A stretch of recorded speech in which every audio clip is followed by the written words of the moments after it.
To this now, women in sports science face significant challenges in securing and advancing in their careers. They often experience a gender gap in leadership positions and face barriers to career progression. This includes limited access to networking opportunities blocked by the boys' club and assumptions about their suitability for certain roles. They also encounter implicit biases and expectations that differ from their male counterparts. Well, in the theme of Women's Month, we are joined by sports scientist Linda Sikweza to help us unpack this topic and to give us perspective into how it feels like to be in a sport dominated by men. Linda, thank you so much for joining us this evening. Let's dive straight into it. How difficult or easy is it for you to navigate yourself in this space? I think starting off, it was quite difficult, but I back myself.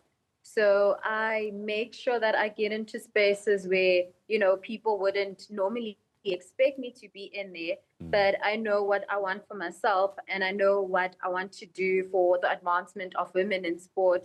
So as far as possible, I take that risk and I push myself in. I mean, as sports professionals, even as young boys, when I played sport and was as a young girl, I don't think sports science was one of those courses that I would have wanted to do. How did you stumble across such a complex type of career? I think when you start doing your research into what career or profession you want to lean towards, a lot of concepts that sports science presents you with is quite interesting and in line with what I want. It mentions performance enhancement, it mentions recovery, improvement of one's daily living and health. And that's something I want for myself, people around me, and obviously to just extend it to all the people that I get to work with. And again, it uses scientific principles to do all that. So in a way, I'm doing a lot of research and I'm able to apply it practically. So then the career just aligns with what I want for myself and just my long-term goals. And I mean, you found an institute whereby if by, any sense that people who follow sport might even call it the mecca of sports science. In Pretoria, you worked at the assembly where you guys churned out Olympic gold medalists and, football clubs coming over to come prepare pre-season, rugby teams, all sorts of different sporting codes coming there to get scientific edge over their opponents. Just take us through as a youngster starting at assembly at the High Performance Center in Pretoria and progressing to where you are today. I think it was a blessing and a curse at the same time that I started around COVID.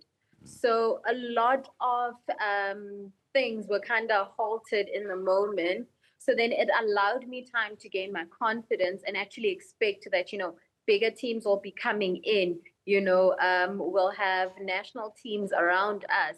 So in a way, by the time I got fully entrenched into the tax assembly HPC system, I was already quite comfortable with, expecting that there'll be big names, big players there.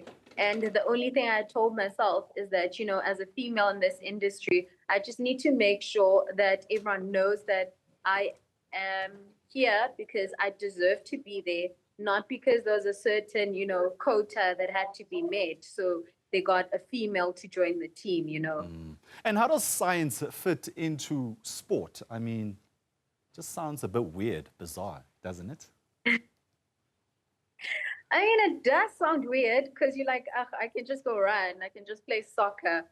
But there's a lot of behind the scenes work that takes place. So as I mentioned earlier on, we use a lot of scientific principles, when doing our program prescription, when dealing with athletes as well. So there are various components that are involved in this. So physiology, this means that I need to understand the energy systems that are going to be utilized when the athlete is playing whatever sport that they are involved in.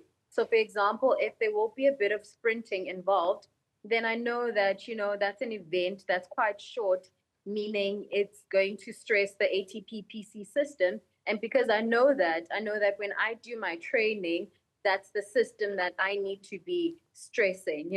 If an athlete is struggling with their running technique, it ties in with biomechanics, where I need to understand their running gait. And if I understand their running gait, I can make all those small improvements that are needed to give them that running edge that they have been needing. All right, and just a quick last question, a short one.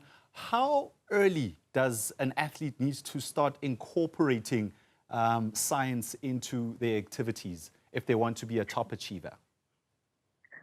I think the sooner we expose our athletes to sports science, the better. You know, I've noticed that there's athletes that have a higher training age, meaning they've been training since they were young, and that has given them quite a bit of an advantage. So I think if you have the means, you've got the finances, it would be best to expose your child as early as possible.